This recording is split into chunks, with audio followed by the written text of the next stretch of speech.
Thank you, Madam Chairman, and thank you, Judge, for being here. I appreciate your service in so many capacities, very much so. Let me go into a couple of things. This week, the Senate's going to take up a 2-year extension of FISA, okay, Section 702.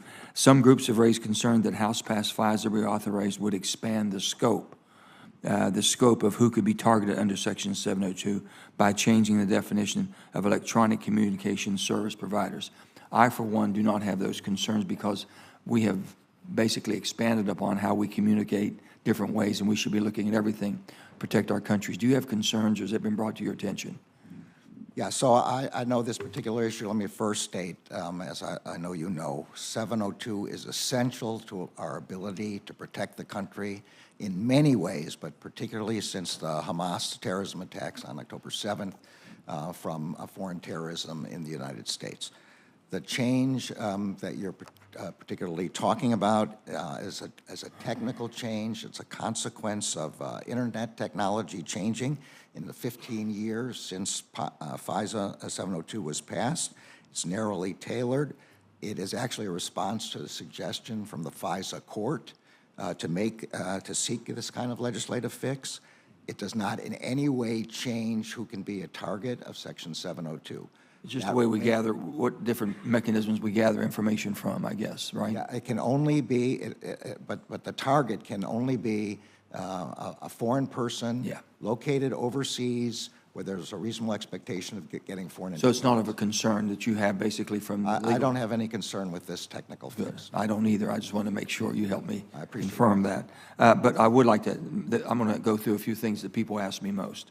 Of course. The concern of the border is the greatest threat that we face right now. It's been more detrimental to our security, I believe, than anything in modern history that I have seen. First of all, we haven't taken action on Mexico. It seems like we haven't used what tools we have.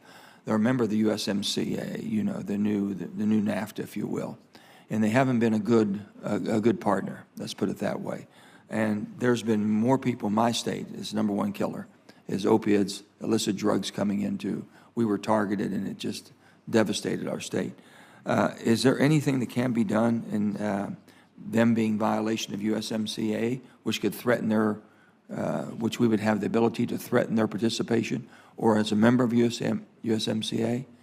That would, to me, to be the greatest concern they should have for their economics in their country, and I would think they would respond. Nothing else seems to have worked. And we haven't had the response, basically shutting down fentanyl. We haven't been able to shut down the precursors from China. And that has killed more people in America since the Civil War, is opiates and illicit drugs coming into our country, than all the wars combined. It's unbelievable. So there is no worse threat this country has faced with respect to drugs than fentanyl. As I said somewhat earlier, we have, I mean, do we have the powers to use USMCA so, against yeah, this is an interesting tactic I have not thought about. This is something I might ask my staff to talk. Could we work with you on this? Ties, it would be very helpful if we could. There has to be something to shock them into realization that they have to be either a good neighbor, be part of the USMCA, or basically us declare them not to be a good neighbor or deserve the standing they get. Because there's an awful lot of illicit stuff comes through that border. And also a lot of dumping comes into the border that harms our economy. I'd love to expand that with you. And my final question is concerning the border, sir. I get more questions on that. Does the president have the ability as an executive order to basically declare an emergency there and shut it down? And I know that there's a ruling from Hawaii, which is the U.S. versus Hawaii Supreme Court ruled that he has the broad authority, the president, to suspend admission of migrants. I'm having a hard time. I've been encouraging them every way I possibly can to use the rules and tools that you have and your executive powers to shut this illegal until we get a handle on it, because we're not going to come to an agreement politically here unless we're forced to do it. So I would say the best solution to this problem is the bipartisan proposal with respect to the border that had been worked out, both as a combination of changes in who can be removed and who can come into the country, as well as the money necessary for Department of Homeland Security to put in X-ray machines that would be able to stop. Let me put it in a different way. The president has had no problem whatsoever declaring an executive order to basically to relieve or remove student debt.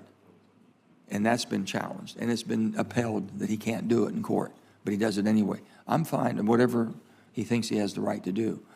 I don't know how this is any different to stop illegal and thinking they're going to take us to court and it might be overturned, but at least it sends the message that we are serious about the border. I know, as has been reported, that the White House is considering a number of options with respect to immigration. I don't want to get into our deliberations with the president, and I don't want to, make a determination about legality before we have in front of us a particular proposal. Well, I know my time is up. I would love to go further into our USMCA with Mexico. I think there's something we have to do to shock them into realization. You're either going to be a good partner or you're not going to be a partner at all. Well, I'll ask my staff to talk to yours and also to bring in Ambassador Ty's staff because she seems like Please. This is within her bailiwick. Appreciate it very much, sir. Thank you. Thank you, Senator Manchin. Senator Murkowski. Thank you, Madam Chair. Mr. Attorney General, welcome. Good to see you again. Thank you for the trip last